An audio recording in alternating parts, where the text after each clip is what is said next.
We're gonna do 5 minutes of. I need you to tell me about draft prospects. I'm about to give you name. I'm gonna say a name and just give me just spit out your mouth some buzzy shit about what people should know about these draft prospects. I'll start with while I look up the list of draft prospects.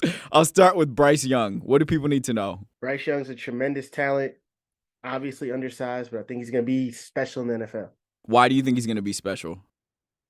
Because he's been special every step of the way. Not just kind of okay. He's been legit special. He's been dealing with the shit these guys do.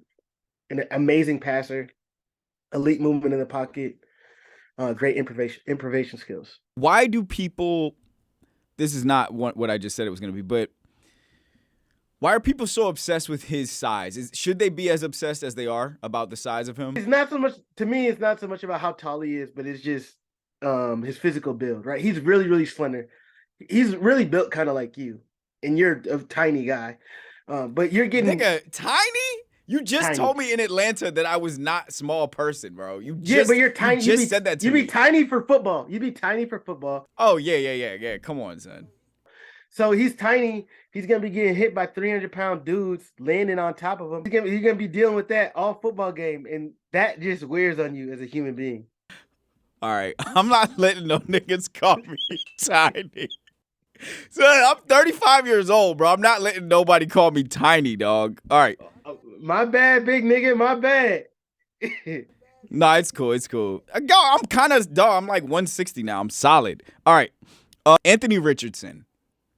I texted you the other day. I was like, dog, is he gonna be nice? Is this okay for me to say out loud? Yeah. I was like, yo, is he gonna be good? And you were like, I don't know. Yeah, I don't know. Because he's physically gifted. He was very inaccurate in college, but he also showed the ability to do some things. So when you draft people, you always draft people based on what's their ceiling, and his ceiling is higher than anybody else in the draft.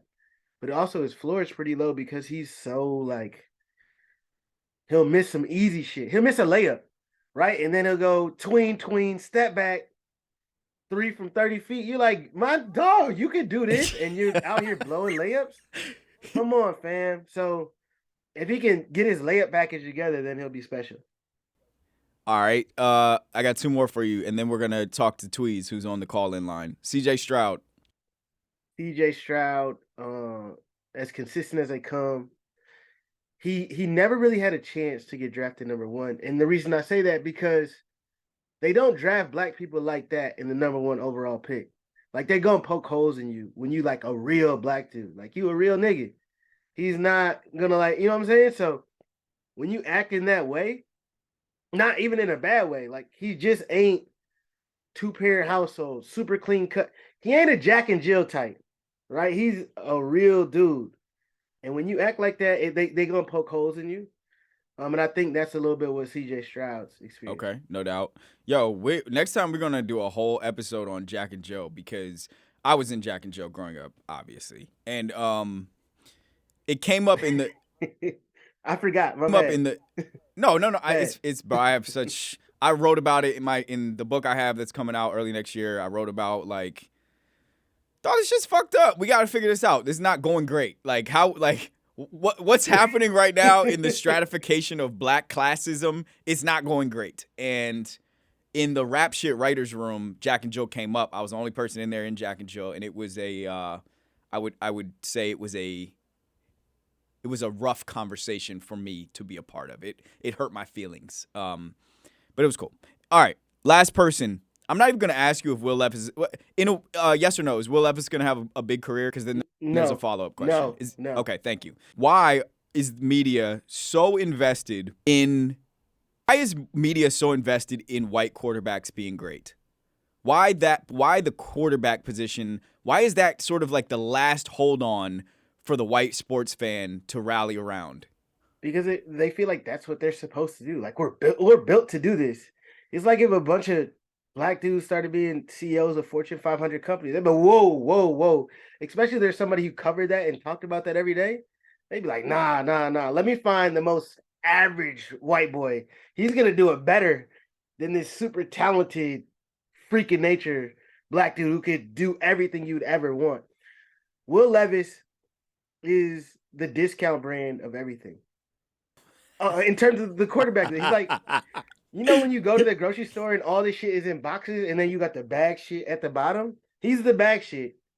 Like, ooh, we got the cinnamon toast crunch. That's CJ.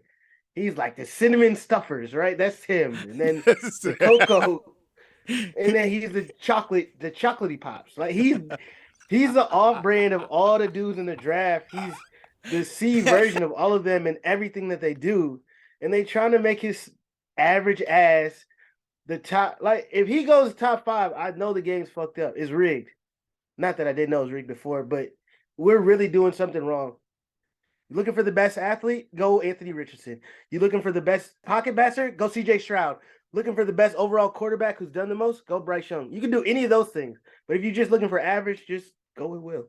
It's so common that a multi-billion-dollar corporation would choose the average white guy over the super talented black people for the important job. Like that would be like it's not even like that would be crazy. I expect this to happen. Like I expect for one of these dudes to be like, I don't want to take the risk of drafting Anthony Richardson, who's maybe the best athlete at quarterback of all time. Just give me the average white boy so that if he fucks up, nobody's going to be mad at me because they'll be like, I get why you took him. Hey, no one's going to be mad.